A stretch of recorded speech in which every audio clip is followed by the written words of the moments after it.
అందరికీ నమస్కారం అండి. నేను మీ మురళీకృష్ణ మాట్లాడుతున్నా.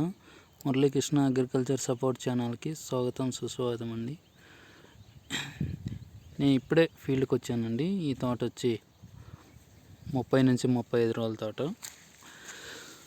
ప్రతి ఒక్కరూ రైతులు గమనించండి, ఏ విధంగా ముడత వైరస్ అనేది వస్తుంది చూడండి.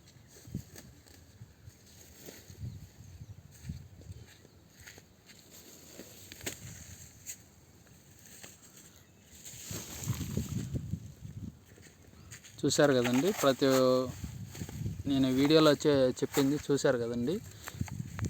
ముడత వైరస్ ఏ విధంగా అనేది వస్తుంది చూశారు కదా.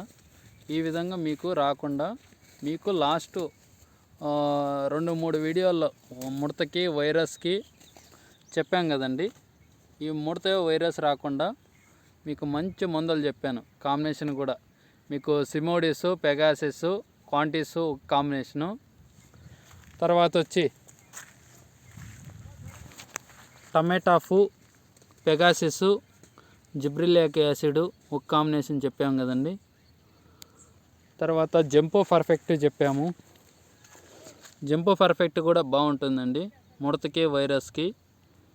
అదేవిధంగా మన బిఎస్ఎఫ్ కంపెనీది సెఫీనా కూడా తెల్లదోమకి బాగా పనిచేస్తుంది. అదేవిధంగా టాటా కంపెనీది కొత్తగా వచ్చిందండి, అది కూడా బాగుంది చూడండి. అదేవిధంగా మన ధనుకా కంపెనీది డిసైడ్ అనేది ఉంది చూడండి, అది కూడా ముడతకి వైరస్కి బాగుంది. ప్రతి ఒక్కరు కూడా రైతులు గమనించి ఈ విధంగా వైరస్ని కంట్రోల్ చేసుకున్నట్లయితే మీకు పంట అనేది ఆరోగ్యంగా వస్తుంది. పంట ఆరోగ్యంగా వస్తేనే మీకు దిగుబడి కూడా పెరుగుతుంది. ఆటోమేటిక్గా పంట ఆరోగ్యంగా ఉంటే దిగుబడి వస్తుంది, కాయలు కూడా బాగా కాస్తాయండి. ఇదే కాకుండా మీకు రేట్లు సుమారుగా ఉన్నాయి, తక్కువ ఉన్నాయి, ఎక్కువ ఉన్నాయి అనుకోకుండా రేట్లు తక్కువ ఉన్నా కూడా మీకు పంట దిగుబడి అనేది వస్తే మీకు దాని పెట్టుబడి అన్న వస్తుంది. ఈ విధంగా చూడండి, ఏ విధంగా ముడత వచ్చేస్తుంది చూడండి. ప్రతి రైతు కూడా చివరి వరకు వీడియో చూసి వైరస్కి తగు జాగ్రత్తలు పాటిస్తారని మరి ముఖ్యంగా ప్రతి ఒక్క రైతుని కోరుచున్నాము.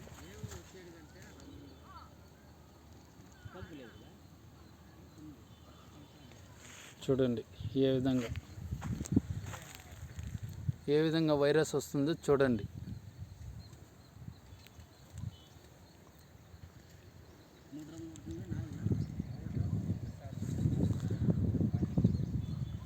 అలాగే ప్రతి ఒక్కరు మన వీడియో చూస్తున్న వాళ్ళు ఫస్ట్ టైము సబ్స్క్రైబ్ చేసుకోండి. అదేవిధంగా లైక్ చేయండి, కామెంట్ చేయండి. మీకు ఏ విధంగా నా డౌట్స్ ఉంటే